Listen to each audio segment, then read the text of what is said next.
السلام علیکم پاکستان، حمید نقیبی آپ کی خدمت میں حاضر ہے۔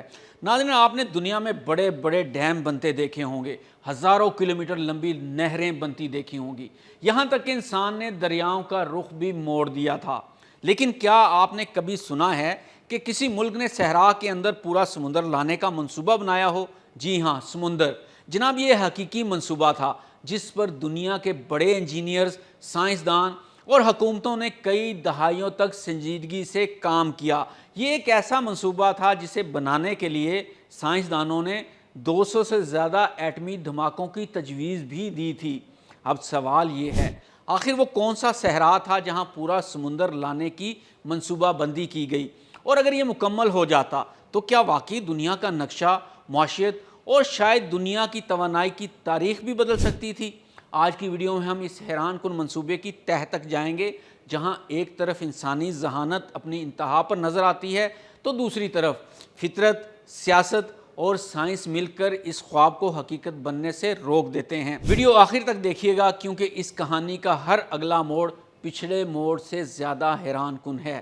یہ منصوبہ تھا مصر کے قطرہ ڈپریشن کا۔ قطرہ ڈپریشن مصر کے شمال مغرب میں واقع صحرا کا ایک انتہائی وسیع قدرتی نشیبی علاقہ ہے جو سطح سمندر سے تقریباً 133 میٹر یعنی 435 فٹ نیچے واقع ہے۔ اس کی گہرائی کا اندازہ یوں لگا لیں کہ یہ تقریباً 45 منزلہ عمارت کی اونچائی کے برابر گہرائی ہے نیچے زمین کے اندر۔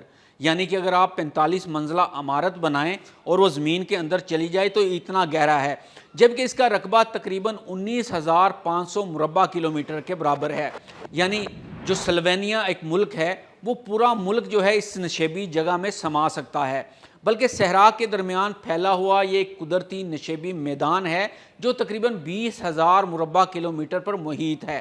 اتنا بڑا کہ پورا ملک سلووینیا اس کے اندر سما جائے، اور اتنا گہرا کہ اگر یہاں 45 منزلہ عمارت کھڑی کر دی جائے تب بھی اس کی چھت بمشکل سطح سمندر تک پہنچے گی۔ اس منصوبے کے مطابق بحیرہ روم سے پانی ایک نہر کے ذریعے نشیبی علاقے تک لایا جانا تھا۔ بحیرہ روم سے قطرہ ڈپریشن تک پانی لانے کے منصوبے کے کئی متبادل راستے تجویز کیے گئے، جن میں سب سے موزوں راستہ تقریباً 55 سے 80 کلومیٹر طویل نہر یا سرنگ پر مشتمل تھا جو بحیرہ روم کے ساحل کو اس نشیبی علاقے سے ملاتی۔ ناظرین، منصوبے کے مطابق جب یہ نہر یا سرنگ مکمل ہو جاتی تو سمندر کا پانی سطح سمندر سے تقریباً 133 میٹر نیچے واقع قطرہ ڈپریشن میں قدرتی ڈھلوان کے باعث خود بہہ کر داخل ہوتا، جہاں پانی ٹربائنوں سے گزرتا اور مسلسل پن بجلی پیدا کرتا۔ اس کے بعد صحرا کی شدید گرمی کے باعث پانی مسلسل بخارات بن کر اڑتا رہتا، جس سے جھیل کا پانی ایک متوازن سطح پر برقرار رہتا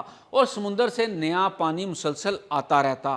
اس نہر کی کھدائی روایتی طریقوں سے انتہائی مہنگی اور وقت طلب تھی، اس لیے 1960 اور 1970 کی دہائی میں ایک متنازع تجویز پیش کی گئی کہ تقریباً 200 سے 213 زیر زمین ایٹمی دھماکے کیے جائیں۔ جی ہاں، 200 سے 213 ایٹمی دھماکے سلسلہ وار کیے جائیں تاکہ چند لمحوں میں ایک وسیع نہر یا سرنگ بن جائے۔ ان دھماکوں کا مقصد صرف زمین کھودنا اور چٹانی رکاوٹوں کو ہٹانا تھا، نہ کہ جنگی کارروائی۔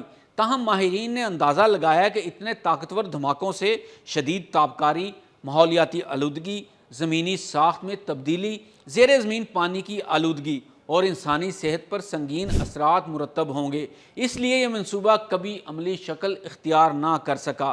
ناظرین، اگر یہ ویڈیو اچھی لگی ہو تو اسے لائک کیجئے، سبسکرائب کیجئے۔ حمید نقیبی کو اجازت دیجئے۔ اللہ حافظ۔